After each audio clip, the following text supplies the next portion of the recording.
ilusión que estés por aquí. ¿Cómo estás? Bien, genial, genial, encantada de estar aquí y de ser la primera invitada del podcast. Estoy encantada. La primera invitada del podcast.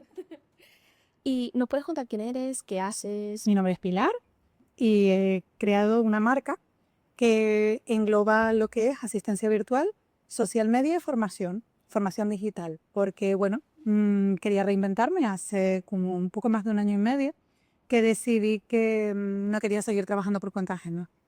Es algo que te da por dentro que dices tú, no me apetece y quiero hacer algo diferente. Entonces, bueno, buscando, encontré algo que podía hacer de forma digital. Inicialmente fue asistencia virtual, porque tengo 25 años de experiencia como administrativo y bueno, uno se agarra a lo que más sabe, ¿no? Y es como, esto lo conozco, vale, aquí, esto es casita, estoy seguro, ¿no? Entonces, bueno, tiré por asistencia virtual, pero una vez que ya empiezas a trabajar con clientes y demás, te das cuenta de que hacen falta otras cosas y de que tienes otras habilidades que no te habías dado cuenta hasta que no te metiste al lío. Entonces, bueno, pues ahí me di cuenta de que me hacía falta complementar con Community Manager, complementé con Community Manager y desde 2018 yo vengo dando formaciones, sobre todo al área comercial. He formado comerciales, he creado equipos comerciales completos, funcionales. Y bueno, pues un poquito me estaba dando cuenta de las carencias que había en el mundo emprendedor y en el mundo digital, ¿no? Que, como digo yo, las formaciones que he creado yo ahora mismo son formaciones muy cortas, son formaciones de 90 minutos, son como solucionan pequeños problemitas que puedas tener en tu día a día, pues cómo optimizar un perfil o como cosas muy, muy, muy concretas que en 90 minutos están solucionadas. Ponme ejemplos de eso. Pues, por ejemplo, optimizar tu perfil de LinkedIn. O sea, pero como digo yo, todas mis formaciones están basadas en mis propios errores. Son errores que yo cometí cuando empecé a emprender y que dije, bueno, pues voy a hacer esto para que otras personas no cometan los mismos errores. Cometerán otros, pero no los mismos. Y bueno, pues, por ejemplo, es eso, cómo optimizar tu LinkedIn desde cero, cómo presentarte ante un lead online, porque todos tenemos el concepto de currículum. Yo creo que desde que tienes 18 años te meten ahí el concepto de currículum, pero nadie te habla de un portfolio, nadie te habla de unas credenciales y de cómo presentarte en el mundo online. A mí me costó un poquito ese paso de lo que es el físico, el tú a tú, al mundo online. Me costó tanto en ventas como a la hora de presentarte, de cómo, bueno, mis primeras credenciales yo creo que son un desastre, no las enseñaría en la vida. Yo creo que hay que tener también un poco ese concepto, ¿no? Que en el mundo digital funciona totalmente diferente al mundo, digamos, presencial o el trabajo por cuenta ajena, ¿no? Yo cuando trabajaba como por cuenta ajena no sabía lo que eran las credenciales, no sabía absolutamente nada de esto. Para mí era el currículum que tú lo pones en una página en internet y ahí te van llamando las ofertas. Pero claro, el mundo digital es totalmente diferente sobre todo. Totalmente diferente. Y tú, que, o sea, por ejemplo, en mi caso, que yo tengo muchos años de experiencia en tema de ventas, pero en ventas físicas, ¿no? Y claro, y yo en ventas online me siento torpe o me sentía torpe. Poco a poco voy aprendiendo, ¿no? Lo que es un embudo de ventas, son conceptos que tú oyes a diario, dices tú, pero ¿esto qué es? Y luego cuando indagas un poco te das cuenta de que tú esa formación ya la tienes, que solamente te falta cómo aplicarla al mundo online, ¿sabes? Entonces, a mí sí es verdad que ese pasito como que me costó un poquito, porque tienes que ir haciendo como comparativas, ¿no? De, vale, esto equivale a esto, errores que yo cometí a la hora de presentarme ante un lead de forma online, un posible cliente de forma online, yo cometí errores que yo he enseñado a comerciales a no cometer esos mismos errores. Entonces era como, pero ¿cómo puedes haber hecho esto de esta manera? ¿Cómo puedes haber metido tantísimo la pata? Y es por eso, es porque inicialmente no enlazas la comparativa de tu experiencia con lo que equivale en el mundo online. Y quizás a mí eso fue lo que más me costó. Sí, fíjate que lo estabas diciendo muy bien, ¿no? Las personas cuando entran del mundo presencial o del mundo de trabajo por cuenta ajena y llegan al emprendimiento online, tienen que desconectar, ¿no? O desaprender para volver a aprender. Pero sí que me llamado la atención de dos conceptos claves o dos ideas muy claras. Primero, que es importante tener la metodología y la base. Yo no vengo del mundo de la formación, de las ventas, perdón. Por tanto, yo no tengo ni idea de cómo funciona el mundo de las ventas. Esa es una habilidad que he tenido que ir aprendiendo, pero tú esa base ya la tienes. Y luego viene el mundo digital, ¿no? La digitalización de la persona. ¿Cómo combinar esos dos elementos para que realmente salga aquello que quieres que salga, aquella estrategia que estás trabajando. El punto está en eso, en encontrar la comparativa con lo que tú ya sabes a lo que se habla o lo que se dice o los conceptos de, porque aparte también tenemos el tema de que todo hay que cambiarlo al inglés, porque en inglés suena mejor. Yo hablo inglés, pero claro, cuando llegas y te dice la gente, porque tienes que crear un funnel y tú te quedas así, dices, a ver, eso es un embudo de ventas. Y un embudo de ventas en ventas físicas se traduce en esto, en una metodología, en una forma de trabajar y ya está, y no pasa nada. Pero claro, a alguien como yo que no me creo tampoco que esté en la prehistoria digital, al contrario, me he mantenido siempre muy al día, pero de repente llegas a este mundo y te empiezan a hablar de funnels, de leads, de no sé qué, y dices tú, qué perdida estoy. Y claro, luego ya cuando entras en materia dices tú, vale, pero que esto es esto y aquello es lo otro, dices, o sea, es que en ventas está todo inventado, la gente dice, metodología nueva, mentira, eso está todo inventado. Entonces, bueno, es cómo aplicarla, simplemente saber cómo aplicarla. Vamos a la urna. Venga, Aquí tienes. Haz los honores, por favor. a ver, voy a hacer La pregunta que quieras. en los ojos, venga, voy a coger una así al azar, ¿eh? Esta misma, a ver, Maternidad, para ti. La puedes abrir, leer. Espero que entiendas la letra. tómala, ¿eh? ¿Cómo ha cambiado tu manera de ver el éxito desde que eres madre? Bueno, yo soy madre desde hace 21 años, ¿vale? Poquitos años. O sea, no es algo nuevo en mi vida, la maternidad. Entonces, éxito, pues los primeros años mantenerlo vivo, eso era suficiente. Si llegaba vivo al final del día, era un día con éxito. Creo que todas las madres que tenemos niños pequeños nos sentimos muy identificadas ahora mismo con esto. Nuestra mayor aspiración es ese, que sobreviva. A la caída, a lo que sea, pero que sobreviva. Entonces, bueno, el mío era un trasto. Bueno, trasto para las que no vienen de la península, porque a veces me ha pasado con gente de la península, trasto en Canarias se utiliza para el niño travieso, sí, ¿vale? Es un trasto. Pero bueno, le dura hasta los 12 años, luego se le quita, ¿vale? Es la esperanza para la madre Unos cuantos años. Luego ella tenía que ir empujándolo, es vamos cariño, vamos cariño. Al principio era estate quieto y ahora es vamos cariño, vamos cariño. Va cambiando un poco, la adolescencia es fantástica también. Ese es otro melón que lo abrimos otro día, si te parece, porque ese es un melón que da para un podcast en sí mismo o 3 o 4, ¿vale? Varias temporadas. Pero bueno, sí, el éxito se mide o sea, cuando eres madre yo creo que te cambia la mentalidad, te cambian las prioridades y la palabra éxito toca otro matiz, ¿vale? Tiene otro matiz totalmente distinto y se enfoca más en esa personita que en principio tienes que mantener viva y después tienes que conseguir, como leí el otro día, es alguien sin el que no puedes vivir, pero al cual tienes que enseñarle a vivir sin ti. Qué duro. Es muy duro, ¿eh? Es muy duro, porque hay veces, yo creo que te lo he contado, la primera vez que Jorge se fue de viaje solo, mamá, me voy a Barcelona. ¡Ay, qué bien! Y tu estómago encogido. Y tú con esa sonrisa, ¡qué bien, cariño! Que te lo pases súper bien. Y tú el estómago encogido. Te llama desde Barcelona. ¡Ay, he conocido a un amigo! ¡Es ruso! No lo conozco de nada. Está de viaje solo igual que yo. Y tú con el estómago encogido. Y tú, ¡qué bien! Sí, Y ese chiquito, ¿cómo se llama? ¿qué hace? ¿No? Vas sacando ahí la ficha policial a ver esta persona Y que se ha acercado a mí. te viene a la mente todos los podcasts de True Crime, de cosas, es como, y con tu sonrisa de madre de, qué bien, cariño, que te lo pases súper bien. No le puedes cortar las alas, tienes que dejarlo que sí, pero todavía no. Vale, pues eso es un éxito, cuando consigues sonreír y colgar la llamada sin haberle dicho, ten cuidado que te va a matar o cosas por el estilo, pues eso es un éxito. No sabemos cuándo llega, porque yo creo que siempre vas a estar ahí como pendiente de lo que le pasa a tu hijo. Toda la que te haga. Y yo digo que cuando me convertí en madre lo entendí todo. Porque en ese momento, todas estas cosas que tú me estás comentando, claro, yo les vi vivido durante más de 30 años del otro lado, siendo la hija. Claro. Y no tenía ni idea de todo lo que podía estar pasando por la cabeza de mi madre cuando vino el primer closet roto, el primer trabajo fracasado, o ya no solamente la parte del fracaso, ¿no? Sino también las partes de los éxitos. No tenía ni idea de lo que podía estar pasando por mi madre. Yo siempre veía una persona que me estaba apoyando, que era mi cheerleader, ahí todo el rato, venga, tú puedes, y adelante. Pero cuando tuve a mi hijo por primera vez en mis brazos, ahí dije, ya está. Lo he entendido absolutamente todo. Gracias, mamá, por absolutamente todo. Y me disculpo por todo. Por todo lo que te dije, por todas las pataletas, porque no me dejaba salir de fiesta, o porque no me prohibías esto, o por todo. Me disculpo por todo. Porque no quiero idealizar la maternidad, ¿eh? Pero sí que hay una parte de vínculo, al menos yo lo he sentido así, de quiero proteger a esta persona incluso por encima de mí. Totalmente. Lo que pasa es que sí es verdad que con el ánimo de no romantizarla, hay muchas mamis que sienten no es una historia de amor, a veces no es una historia de amor a primera vista, Sí. ¿vale? O sea, ese que te hablan de me lo pusieron encima y sentí que el mundo se me acababa. Hay madres que les pasa y madres que no.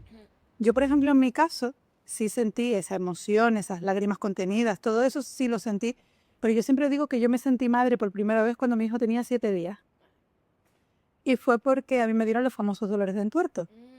Maravilloso, estupendo. Y acabé en urgencias, sueros, medicación, horas en urgencias y demás. Nadie sabía qué era lo que pasaba porque no había un ginecólogo allí físicamente y nadie entendía nada. Y mi hijo se quedó en casa con las 2 abuelas, no con una, con las 2. Y a mí cuando me dijeron, no, bueno, te tienes que quedar ingresada a la espera de que mañana a primera hora venga el ginecólogo y te haga una ecografía. La respuesta fue, no, yo tengo un bebé. ¿Cómo me voy a quedar ingresada así? Pero mira, una sensación de angustia, de nadie me está entendiendo y me están diciendo que yo tengo que abandonar a mi bebé y quedarme aquí. Y la médico, que además era una amiga, me decía, ¿pero tu bebé dónde está? Digo, ¿en casa? Dice, ¿con quién? Digo, con las 2 abuelas. Ah, con las 2. Digo, sí, con las 2 abuelas. Dice, o sea, que tiene 4 manos expertas a su disposición. Sí. Pues entonces, no. Y nadie me entendía. Me dice, ni siquiera le puedes dar el pecho porque como te has metido tanta medicación, toda la leche la tienes que tirar. Sí. No importa, no pasa nada, pero yo tengo que estar allí y era esa angustia. Y yo siempre digo que esa fue la primera vez que yo de verdad me sentí madre. Y me sentí súper incomprendida porque nadie entendía esa angustia que yo sentía por no estar allí. Mi primer éxito como madre fue después de un mes y algo, poder levantarme de la cama, poder salir a caminar un poquito, poder bajar las escaleras. En aquel momento estaba viviendo en casa de mis padres, que eso fue maravilloso. Yo siempre digo que cuando tienes un posparto necesitamos manos, necesitamos tribu, porque si no mi marido y yo solos no hubiésemos podido con un niño pequeño y yo en las condiciones en las que estaba, que era dependiente de mi marido. Mi marido tenía a mi hijo y a mí, nos tenía cuidándonos los dos. Y gracias a nuestra familia que nos apoyó. Y mi primer éxito vino ahí. Luego de dejar de sentir culpa, que ese todavía no lo he logrado. Bueno, ni lo vas a lograr. No lo voy a A día de hoy me sigo, lo siento, a día de hoy mi hijo tiene 21 años y sigo sintiendo, hay veces que le llamo la atención o cualquier cosa, fíjate que suelo ser bastante asertiva a la hora de hablar con mi hijo y tenemos una conversación muy fluida, ¿no? Y aún así yo a mi marido se lo digo cada 2 por 3, digo, perdón por la expresión, pero siento que la estoy cagando cada 5 minutos. O sea, me dice mi marido, pero si lo has hecho genial, pero si lo que le has dicho está genial. Y yo, ya, pero bueno, ese niño, ahora mi éxito es que no necesito un psicólogo para superar traumas maternos. Melón, la culpa de la La maternidad. culpa de la maternidad no se va nunca. O sea, la vas haciendo más chiquita, Sí. ¿vale? Igual que ese instinto, a ver, no instinto, no es instinto como tal. Es, digamos, la maternidad como primer sentimiento, ¿no? Se va haciendo más pequeño, no desaparece nunca, pero es verdad que cuanto menos te necesita, ¿sabes? Se genera menos dependencia. Entonces, bueno, pues eres madre, lo tienes presente, pero no es un ser que depende de ti. También te digo, mi hijo cada vez que le pasa algo, a la primera que le suena el teléfono es a mí, gracias a Dios. Gracias a Dios, fíjate, eso es un gran éxito. El haber conseguido eso para mí es un gran éxito, que mi hijo, la primera persona a la que llame sea a mí. Pero vamos, el sentimiento de culpa no se te va nunca. Porque incluso cuando ellos meten la pata, tú sientes un poquito de, a lo mejor si yo le hubiera explicado esto de otra manera, o si yo hubiera hecho, hay cosas que no dependen de ti y ya. Vale. Segunda pregunta, la categoría que quieras. Ay. Emprendimiento. Vamos allá. Vamos a las chichas. Muchos creen que emprender es libertad. Otro, que es una carga. Para ti, ¿qué significa ser emprendedora? Uf, esto es un gran melón, ¿eh? Ventas abrir velores. Vale, pues para mí ser emprendedora era libertad. Era libertad, lo que pasa es que le coges el gustillo a hacer las cosas a tu manera y dices tú, pero ¿cómo vas a hacer las cosas a tu manera si al final trabajas para clientes? O sea, cuando trabajas para clientes pues tendrás que hacer las cosas a su manera, sí, pero eso también te da un aprendizaje. O sea, yo respeto totalmente la forma en que trabajan mis clientes, pero porque me gusta que respeten la forma en que trabajo yo. Entonces, normalmente pregunto de qué forma les gusta a ella, les cuento de qué forma suelo hacerlo yo, diciéndoles que me puedo adaptar perfectamente y como norma general llegamos a un consenso. Entonces llegas a un punto intermedio y no se convierte ni en tú ni en yo, sino en nosotras. Y a mí me encanta ese rollo sinergia entre emprendedores que no todo el mundo lo entienda, porque hay mucha gente que, siendo emprendedora, todavía cree que tiene empleados autónomos. Sí. Entonces, claro, la gente, el concepto de sinergia entre emprendedores no es tan fácil que lo entiendan, ¿eh? El concepto, y cuando encuentras a gente, como nos hemos encontrado tú y yo, que tenemos el mismo concepto, es como, wow, sí, Es tú me verdad. entiendes, tú me entiendes. Sí. Y está chachi porque encima me ha dado la oportunidad de conocer a grandísimas mujeres, hiper mega profesionales. Sigo conociéndolas en el día a día. O sea, tienes reuniones que cuando acaba la reunión haces, wow, qué guay. ¿Sabes? Proyectos que te emocionan, gente que piensa muy parecido a ti, que dices tú, uy, pues tan equivocada no estaba, ¿no? Y, sí, es locura compartida, tampoco pasa nada. Pero un poco eso, o sea, el encontrarte en el camino con mujeres maravillosas que están haciendo un grandísimo trabajo, que son súper profesionales, que tienen sus propias ideas y su propia forma de hacer las cosas, y te ves envuelta en eso y dices tú, wow, qué chachi. O sea, esa sensación es muy agradable. Yo estoy encantada. Mira, para mí el emprendimiento también es libertad, sobre todo porque inicialmente yo emprendí para poder conciliar, esa famosa conciliación, que aquí podríamos hablar también, es un melón. ¿Qué es la conciliación? No sé, ahora me Es dijiste. que lo que cada una de nosotras diga que es la conciliación para su contexto, es eso. Correcto. Olvídate de lo demás. Olvídate que si las políticas, no sé qué, porque actualmente pues no hay políticas que nos ayuden o nos favorezcan. Sí, se van haciendo cosas, pero siguen siendo insuficientes. Esto es así. Entonces, como tú te puedas organizar, depende de tu contexto, de tus medios, de las personas que tengas detrás, es eso, fenomenal. Yo comencé a emprender precisamente para lograr esa conciliación, porque yo veía a mi hijo que con 4 meses y lo tenía que llevar al cuidado de otras personas para poder trabajar para otras personas, ganar dinero para poder pagar esa guardería o el cuidado, una cuidadora o lo que sea, pues para mí era un pez que se mordía la cola. Claro, porque al final, pues mira, estás pagando para que te cuiden a tu hijo, pero en realidad tú lo que no, porque tú no puedes cuidar a tu hijo, ¿no? Va. Al principio empecé por ahí y luego me di cuenta, bueno, pues que la conciliación no era tan así, porque luego no podía compaginar el cuidado de mi hijo con mi emprendimiento o con al menos el inicio de un negocio. Yo también creí que tú podías trabajar, sobre todo al principio, yo no digo que no puedes trabajar 4 horas al día, claro que sí, pero sobre todo al principio necesitas invertir en tu negocio, ya no solamente dinero, sino tiempo y energía. Entonces, cuando necesitas invertir tiempo y energía y tu energía está limitada porque tienes un hijo que cuidar o una familia de cuidar, claro, aquí cómo lo distribuye, porque al final la energía es finita y las horas son finitas al día, ¿no? Luego sí que me he dado cuenta que el emprender me permite estar presente en aquellos momentos que mi hijo o mi familia me necesita.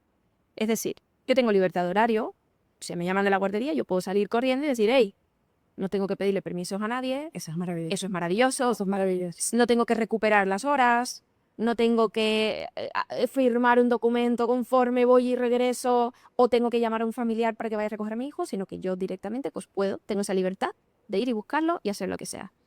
Si tengo, por ejemplo, un día que me lo puedo tomar de descanso porque viene familia o porque es la celebración del cumpleaños de alguien de nuestra familia o porque simplemente necesito un día de descanso, eso lo puedo hacer. Y tampoco le tengo que pedir permiso a nadie. Para mí eso es libertad. Y si el día de mañana también necesito ir a resolver algo fuera, externo, pues también lo puedo hacer. Lo que pasa es que la libertad también tiene un precio y el precio es la parte económica. Para mí, la parte económica implica que mientras más trabajo, mientras más energía le voy poniendo a mi negocio pues más va funcionando, ¿no? Bueno, vas compensando, también puedes decidir, eso también es libertad, decidir cuánta energía, cuánto tiempo le vas a dedicar a tu negocio y eso va a ser proporcional, no siempre, pero puede ser muy proporcional a lo que tú vayas a recibir por ello. Así que sí, para mí el emprendimiento ha sido libertad.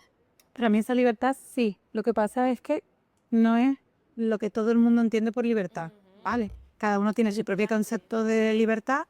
Entonces, claro, o sea, yo hay veces que estoy trabajando en casa y tengo que estar trabajando en casa porque tengo un trabajo determinado, sí. Pero también es verdad que puedo decir, pues en agosto no trabajo por las tardes, por ejemplo. He decidido que en agosto no trabajo por las tardes, ¿vale? Pues no trabajo por las tardes y ya está. Y me voy a la playa o me voy a donde me dé la gana. A mí me pasó que cuando empecé a emprender a principios de este año, mi marido estaba pendiente de un par de operaciones a través de la Seguridad Social, que tú sabes que esto te llaman Cuando toca. cuando les cuadra a ellos. O sea, no tiene nada que ver con tu agenda ni con lo que tú tengas que hacer, ni es importante tampoco. Entonces, pues se le juntaron al pobre como 3 operaciones distintas. Y yo pude estar allí. Y yo pude estar allí y estaba allí con mi portátil. O sea, estaba allí con mi portátil y él estaba en quirófano y yo en vez de estar mirando al techo, pues estaba en la cafetería del hospital con el portátil. Y estuve trabajando en el hospital y no pasó nada, pero estuve allí. Ya. Y no tenía que explicarle a nadie que estaba trabajando, no le tuve que explicar a nadie que en vez de estar en una oficina iba a estar sentada en la cafetería del hospital. No tuve que dar explicaciones a nadie de nada. Y eso para mí es un regalazo. O sea, para mí, por lo que hemos hablado muchas veces, de que sobre todo las personas que somos proactivas, que tenemos muchas ideas, que nos vienen flashes, me pasa contigo, me pasa con todas mis compañeras, ¿no? De, ay Jenny, pues para tu presentación del próximo día se me ha ocurrido que podías implementar esto, pum, y te lo suelto en un audio, ¿sabes? Pues así me pasaba en la empresa también. La diferencia, que yo seguía siendo una empleada y que a fin de mes cobraba exactamente lo mismo. Sí. Qué importante eso que dices, ¿no? La libertad de poder tomar decisiones dentro de tu profesión o dentro de tu trabajo, ¿no? Al final, cuando trabajas para otras personas, sí tienes la seguridad económica y es válido si ese camino es el que quieres, pero también el poder tomar decisiones dentro de tu propio equipo y que esas decisiones se vean retroalimentadas, ya sea a nivel económico o a nivel de reconocimiento o a nivel de proyectos o lo que sea. Eso cuando trabajas para otras personas, pues en muchas ocasiones está limitado. Muchas veces nos vemos como autoempleadas, es decir, emprendemos para trabajar para otras personas, pero tenemos ese mismo rol. Y es como, no, amiga, tú tienes una empresa, ya tú eres empresaria, aunque seas tú sola con tus 4 o 5 chat GPTs, fenomenal, pero eres una empresa y estás produciendo, entonces ya tu mentalidad tiene que ser diferente. Eso es lo que trabajo mucho yo en el taller que tengo de autoventa. Sí. Trabajo eso, el cambio de mentalidad, porque es necesario, porque siempre se habla de lo que tienes que vender en redes, de que tienes que vender tu producto, pero es que lo primero que tienes que venderte es a ti. A ti. Sí. Entonces, si tú no te vendes a ti, tú no eres una gran empresa. Tú no tienes un logo de Google detrás apoyándote, ojalá, pero no lo tienes. Entonces, primero tendrás que venderte a ti, Sí. como empresa, para que la gente te vea, para que la gente confíe en ti, para que después tu producto sea válido. Sí, o tu servicio, o lo que sea. Que puede ser el servicio o el producto más maravilloso del mundo, pero si la gente no te ha comprado a ti primero, no van a comprar ni tu servicio ni tu producto. Y es un concepto que todavía la gente noto que no termina de entender. Sí. Y cuando das una formación, que hemos dado varias, y digo hemos porque se ha complementado la parte como empresarias de IA, que también es necesaria. Ahí hemos visto como mucha gente hace, wow, ¿sabes? Es como, vamos a ver, señoras, buenos días. Usted es una empresa, bienvenida. Y luego ya hablamos de lo que ofrece. Exacto, luego vamos a empezar a hablar de, porque la gente, ¿qué vende? ¿Y qué ofrece? ¿Y qué? No, ¿tú quién eres? Vamos a partir de la base, ¿quién eres? ¿Vale? Como empresa, ¿quién eres? Y ya después de ahí partimos a qué me ofreces y qué me vendes, ¿vale? Entonces, bueno, digamos que nos saltamos ese pasito y no nos terminamos de creer, por lo que dices tú, por el concepto de autónomo que existe en España. Autónomo es el olvidadito, el pobrecito, Sí, el que tiene que pagar un montón de impuestos y ya está. Y A mí me hizo un montón de gracia cuando en el CEPE, cuando dije que me iba a dar de alta de autónomo, y la funcionaria que estaba allí fue como, ¡ay, qué valiente! sí, Dices tú, Dios, de verdad, o sea, gracias. Es como cuando tú todavía estás dando el pasito, que no las tienes todas contigo y estás ahí dando ese pasito de fe, que venga alguien y te diga, ¡ay, qué valiente eres! Y es como, en serio. sí, totalmente. ¿Vamos a la tercera? Seguimos. Venga, próxima pregunta. Venga, ahora toca amarillo, porque si hemos sacado... Una de cada. Habrá que sacar... Ay, yo estoy empeñada en dártelo. ¿Cómo ves el futuro de la IA? Otro melón. Vamos a ir abriendo. Cada papelito es un melón distinto. Yo creo que el que ve la IA como futuro lo ve mal, ya de entrada. La IA es algo que está en nuestro día a día. La gente está un poco escéptica con el tema de la IA, miedosa, pero es que la IA ya está aquí, o sea, y ha venido para quedarse. Es como cuando empezamos con el tema del COVID y veías los carteles. Estoy deseando que se vaya. No, señora, no se vaya. Es un virus, ha venido para quedarse, mutará, cambiará, pero va a estar aquí, no se va, se queda con nosotros a vivir. Y lo que hay es que acostumbrarse. Vale, pues la IA es lo mismo. Sí. Es alguien que ha venido para quedarse y se va a quedar. ¿En qué forma? Pues eso ya depende de ti. Puedes resistirte igual que ha pasado con todos los cambios informáticos, por ejemplo, cuando los primeros ordenadores, mi madre fue de las primeras a ver si lo digo bien porque la palabrita se las trae, gravorificadora de IBM. ¿Eso qué significa? Eran las tarjetas que se metían dentro de los ordenadores, eran de las que le hacían los agujeritos. Sí. Claro, había que saber qué información ibas a meter porque dependiendo de la información que fueras a meter, era un agujerito u otro. Y mi madre trabajaba de eso, para IBM. Entonces, claro, yo le pregunté a mi madre un día, digo, mamá, ¿cómo vivieron ustedes la implantación de los primeros ordenadores? Y mi madre, súper bien, porque yo trabajaba para una empresa americana, con lo cual era como lo más normal del mundo, era el paso natural. Digo, ¿y nunca sintieron que los iban a sustituir? Y mi madre, no, para nada. O sea, los ordenadores no podían funcionar sin nosotras. Te cambiaban de puesto, hacías otras cosas, pero no. Y la vi como, o sea, que mi madre, que está a punto de cumplir 80 años, mi madre va a ver esto, me va a matar, pero bueno, mi madre está a punto de cumplir 80 años y que mi madre, con la mentalidad de haber nacido en 1946, sea capaz de decirte, no, a mí no me van a sustituir, a mí me cambiaron para hacer otra cosa que el ordenador necesitaba que yo hiciera. Pues la IA es lo mismo. O sea, cuando la gente dice, la IA nos va a sustituir, yo cada vez que el ChatGPT mete la pata digo, tú me vas a sustituir, ¿de qué me vas a sustituir? Además, tú sabes que yo hablo con el ChatGPT, tú sabes que lo que yo estoy diciendo es cierto. Entonces, ¿la IA es necesaria? Sí, porque la IA te permite hacer cosas que antes te llevaban días en horas. Me permite modificar una formación en menos de una hora, modificar textos, pero hay que darle un contexto. Sin un contexto la IA no funciona. Entonces te puede ayudar muchísimo, muchísimo. Te acorta tiempo, todos los del mundo, pero te necesita. La IA te necesita a ti tanto como tú a ella. O sea, es así, sin más. Ese rollo de nos va a sustituir, nos va a quitar el trabajo, no. Si tú no eres capaz de formarte en IA y de saber de IA, sí te vas a quedar sin trabajo, pero no por culpa de la IA, sino por culpa de tu ignorancia. Sí. O sea, tú quieres desarrollarte en una profesión digital, tienes que aprender de IA. O sea, a día de hoy es lo mínimo. O sea, lo mismo que tienes que saber trabajar en entorno Google, tienes que saber trabajar con la IA. No hay más, no es opcional. Sí. ¿Tú crees que la inteligencia artificial es básica para alguien que tenga un emprendimiento, un negocio? No, básica no, imprescindible. O sea, tú no puedes montar un negocio a día de hoy sin inteligencia artificial, es que la necesitas para todo, sobre todo para limitar costes, limitar tiempos. O sea, es que te ayudan absolutamente todo. Los que emprendemos con un presupuesto determinado, unos con un presupuesto más amplio, otros con un presupuesto más corto, pero todos con un presupuesto limitado. Entonces, ¿por qué te vas a gastar dinero en algo que te puede resolver la inteligencia artificial a priori? Que eso no quiere decir que sustituya a nadie. O sea, por ejemplo, yo veo mucho, que eso es un error muy común en redes sociales, sobre todo, el copia y pega del ChatGPT. O sea, el ChatGPT comete errores de ortografía, errores gramaticales, errores de contexto, o sea, comete un montón de errores.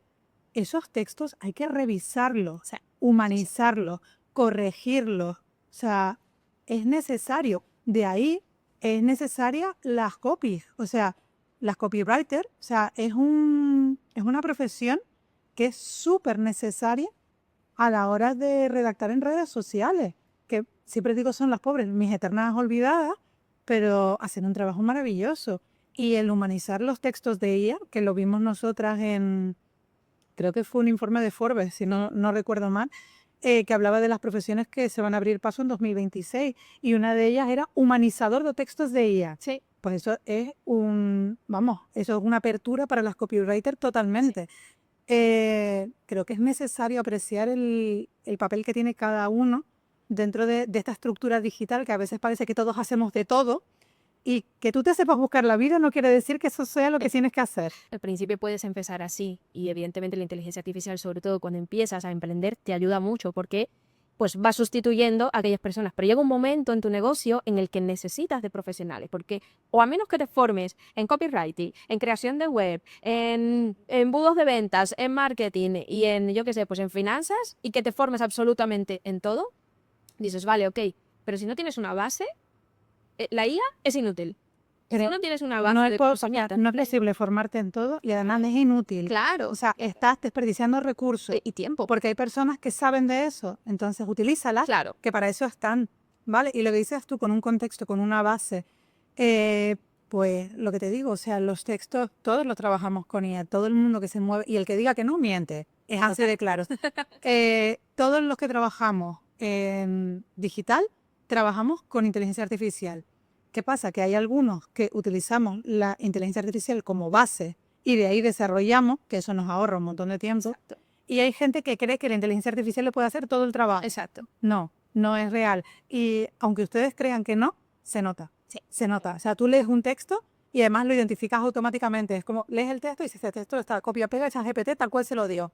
Como Dios le ayudó, se lo dio. Y aparte de eso, o sea, lo hablábamos también ayer en una reunión de otro tema, lo necesario que es saber personalizar un ChatGPT, tener un ChatGPT exclusivo para una tarea determinada. ¿Por qué? Porque si no lo vuelves loco. Porque si ahí le preguntas por esto, mañana le preguntas por lo otro y el otro le preguntas por lo otro, y entonces dices tú, ¿y entonces qué pasa? ¿Que no le puedo preguntar todo? Sí, sí le puedes preguntar todo, pero en un orden y un contexto. Sí. ¿Vale? Para eso existen los proyectos hay que personalizarlos, hay que educarlos. Tú le tienes que decir y de vez en cuando repetirle, revisa tus indicaciones. Lo quiero más humano. ¿Entiendes? Hay veces que te dan texto y dices, ¿esto qué es? ¿Esto que me diste? ¿Esto qué es? O sea, ni miraste todos los informes que tienes. Y entonces es cuando viene el, ay, qué despiste, qué despiste. Porque encima la inteligencia artificial está hecha para optimizar su rendimiento. Claro. Esto quiere decir que si tú le pides algo muy tocho de golpe, te lo va a dar, o sea, las primeras fases te las va a dar súper detalladas y súper amplias y súper tal, y a medida que vas avanzando, cada vez te da menos. Sí. Por ejemplo, si tú le pones a analizar 5 temas, el primero es así, el segundo es así, el tercero es así, y el cuarto y el quinto son 3 líneas. Sí. Como te despistes, ¿qué le dices tú? Hola, ¿qué estás haciendo? Ay, qué despiste, que pensé que ya no lo necesitaba. No pienses, limítate a hacer lo que te estoy pidiendo.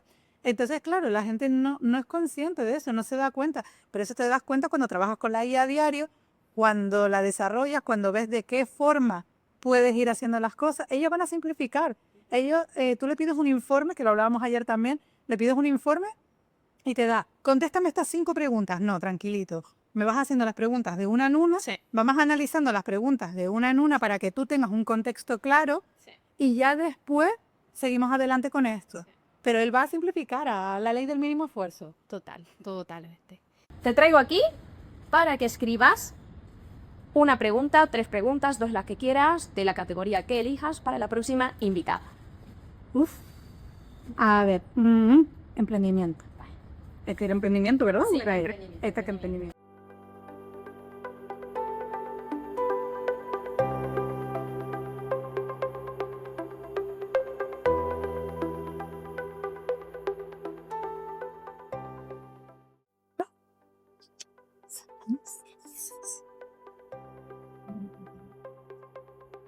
Y ahora sí, ya hemos acabado este podcast. Muchas gracias, Pilar, por estar esta mañanita con nosotros, por acompañarnos, por toda tu sabiduría, por todas tus historias, por hacernos reír tanto. Y nada, y nos vemos en la próxima ocasión. Gracias a ti por invitarme.